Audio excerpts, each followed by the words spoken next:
इंदु नाम की ये लड़की रात को अपने घर में आराम से सो रही होती है, लेकिन तभी रात के 12 बजे इंदु को दरवाजा खटखटाने की आवाज सुनाई देती है। इंदु जैसे ही दरवाजा खोलकर देखती है तो उसे अपनी फ्रेंड संध्या दिखाई देती है। इंदु जल्दी से संध्या को अंदर बुलाकर उससे इतनी रात को आने का कारण पूछती है, लेकिन संध्या इंदु को कुछ भी बताए बिना ही नहाने के लिए चली जाती है। इंदु आराम से लेटकर अपनी फ्रेंड के नहाने का इंतजार कर रही होती है, लेकिन तभी इंदु को संध्या की माँ का कॉल आता है। संध्या की माँ इंदु को बताती है कि संध्या की तो आज सुबह ही मौत हो चुकी है। इंदु ये बात सुनकर बहुत ज्यादा घबरा जाती है, क्योंकि अभी थोड़ी देर पहले ही तो संध्या उसके घर पर आई है। इंदु संध्या को देखने के लिए चुपके से बाथरूम की तरफ जाती है और जैसे ही इंदु दरवाजा खोलकर देखती है तो उसे दिखाई देता है कि बाथरूम का शावर तो चालू है, लेकिन बाथरूम में तो कोई भी नहीं है। तो आखिर शावर ऑन किया किसने? शावर ऑन देखकर इंदु अपनी जान बचाने के लिए इंदु डर के मारे जल्दी से अपनी गाड़ी लेकर घर छोड़कर भाग जाती है, लेकिन जैसे ही इंदु बाहर निकलती है तभी बहुत ज्यादा तेज बारिश शुरू होने के कारण वो अच्छे से गाड़ी नहीं चला पाती है। इसलिए वो एक बूढ़ी अम्मा के घर जाकर बारिश बंद होने का इंतजार करती है। बूढ़ी अम्मा इंदु को भीगा हुआ देखकर उसे एक टॉवल लाकर देती है, लेकिन इंदु जैसे ही अपने कपड़े पोंछकर आराम से सोफे पर बैठती है तो बहुत ज्यादा थकी हुई होने के कारण इंदु को नींद आ जाती है और थोड़ी देर बाद जैसे ही इंदु की आंखें खुलती है तो पूरे घर की लाइट जा चुकी थी। इंदु को पूरे घर में कोई भी दिखाई नहीं देता है, इसलिए वो दादी अम्मा को ढूंढने की कोशिश करती है और थोड़ी आगे जाने पर उसे दादी अम्मा की फोटो पर एक हार चढ़ा हुआ दिखाई देता है। इंदु ये देखकर बहुत ज्यादा डर जाती है, इसलिए वो जल्दी से घर छोड़कर भागती है। मेन रोड पर आते ही इंदु को सड़क के किनारे एक लड़की दिखाई देती है, लेकिन इंदु अपनी गाड़ी रोके बिना ही वहाँ से चली जाती है और तभी वो लड़की अचानक से इंदु के पीछे वाली सीट पर आ जाती है। इंदु जैसे ही गाड़ी रोक कर देखती है तो वो लड़की कहीं गायब हो जाती है। इंदु को समझ नहीं आ रहा था।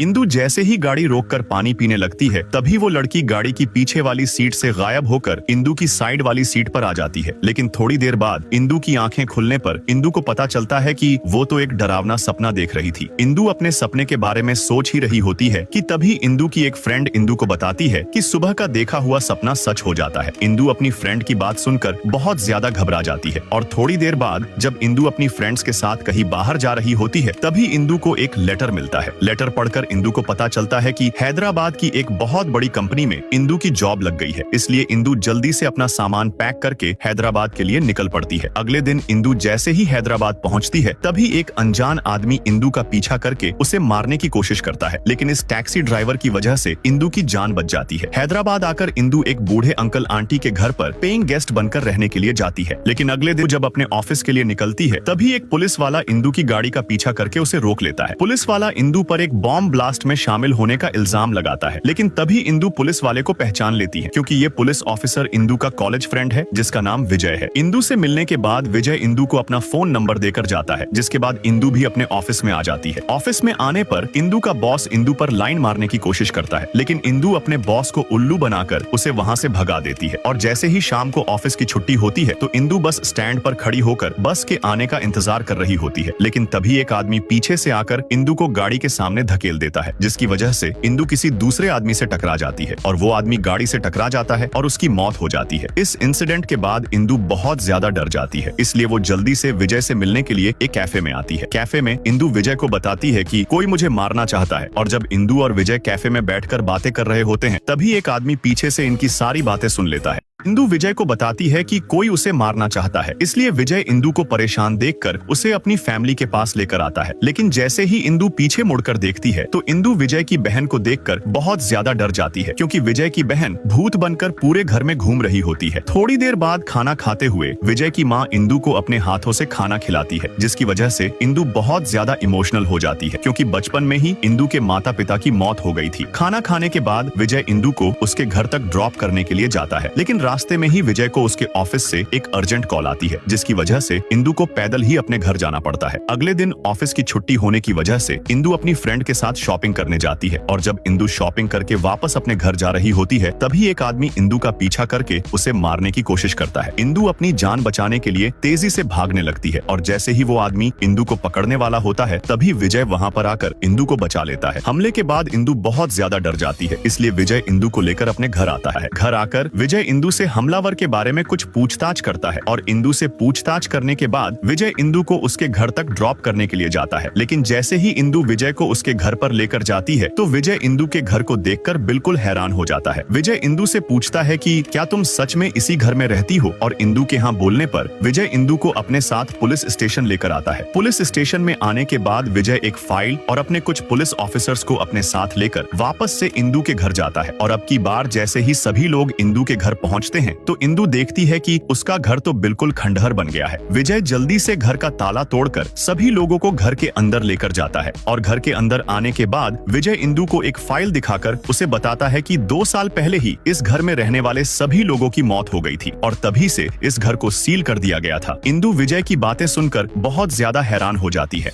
विजय इंदु को बताता है कि 2 साल पहले ही इस घर के सभी लोगों की मौत हो गई थी, लेकिन इंदु तो पिछले कई दिनों से इसी घर में रह रही होती है। विजय को इंदु की बातों पर यकीन नहीं हो रहा था, इसलिए इंदु जल्दी से सभी लोगों को उसके कमरे में लेकर जाती है। कमरे में जाकर इंदु विजय और उसके साथियों को अपना सारा सामान दिखाती है। सभी लोग इंदु की बातें सुनकर बहुत ज्यादा डर जाते हैं, इसलिए वो जल्दी से घर से बाहर निकलने की कोशिश करते हैं। लेकिन जैसे ही ये सभी घर के दरवाजे तक पहुँचते हैं तभी अचानक से घर का दरवाजा बंद हो जाता है। विजय मदद बुलाने के लिए पुलिस स्टेशन में कॉल करने की कोशिश करता है, लेकिन तभी इंदु एक डरावनी आवाज में सभी लोगों को बताती है कि इस घर में मोबाइल फोन काम नहीं करता है, इसलिए सभी लोग घर से बाहर निकलने के लिए कोई दूसरा रास्ता ढूंढने की कोशिश करते हैं। और बाहर निकलने का दूसरा रास्ता ढूंढते वक्त जब रामू अपने कैमरे से रिकॉर्डिंग कर रहा होता है तभी उसे अपने सामने किसी की परछाई दिखाई देती है, और आखिर वो परछाई किसकी थी ये देखने के लिए आप सभी लोग इस वीडियो को एक लाइक कर। रामू को कुछ समझ नहीं आता है, लेकिन जैसे ही रामू वापस से कैमरे में देखता है तो अचानक से उसे एक भटकती हुई आत्मा दिखाई देती है। आत्मा को देखकर रामू डर के मारे चिल्लाने लगता है और रामू की आवाज सुनकर सभी लोग जल्दी से रामू के पास आ जाते हैं। रामू सभी को बताता है कि उसने अपने कैमरे में एक भटकती हुई आत्मा को देखा, लेकिन जब विजय कैमरे की रिकॉर्डिंग चेक करता है तो उसे कैमरे में कुछ भी दिखाई नहीं देता है और घर से बाहर निकलने का कोई भी रास्ता न होने के कारण सभी लोग सुबह होने का इंतजार करने लगते हैं। और तभी शेखर को पता चलता है कि रामू कहीं गायब हो गया है। शेखर जल्दी से अपने दोस्त विक्रम के साथ मिलकर रामू को ढूंढने के लिए निकलता है, लेकिन जैसे ही शेखर और उसका दोस्त बाथरूम के अंदर चेक करते हैं तो उन दोनों को बाथरूम में रामू की लाश दिखाई देती है। विजय जल्दी से रामू के पास जाकर उसे पलट कर देखता है तो सभी लोग रामू के चेहरे को देखकर बहुत ज्यादा डर जाते हैं। शेखर घर से बाहर निकलने के लिए अपने दोस्त विक्रम के साथ दरवाजे को तोड़ने की कोशिश करता है, लेकिन तभी एक अनजान शक्ति इन दोनों को उठाकर पीछे फेंक देती है। शेखर और विक्रम की ऐसी हालत देखकर इंदु बहुत ज्यादा घबरा जाती है, इसलिए विजय इंदु को शांत करके सभी लोगों को बताता है कि इस घर में कोई भी भूत वूत नहीं है। सभी लोग आपस में बात कर ही रहे होते हैं कि तभी इन लोगों को पता चलता है कि सैंडी कहीं गायब हो गया है। शेखर और विक्रम जल्दी से सैंडी को ढूंढने के लिए निकलते हैं और नीचे वाले कमरे में जाने पर विक्रम को किसी बच्चे के रोने की आवाज सुनाई देती है, लेकिन विक्रम जैसे ही पीछे मुड़कर देखता है तो किसी चीज को देखकर विक्रम बहुत ज्यादा डर जाता है। विक्रम की चीखें सुनकर शेखर और विजय जल्दी से नीचे वाले कमरे में जाते हैं, लेकिन वहां पहुंचने पर उन लोगों को विक्रम की लाश मिलती है। और दोस्तों, आप लोगों को क्या लगता है, घर में सच में कोई भूत है या नहीं? कमेंट बॉक्स में जरूर बताएं।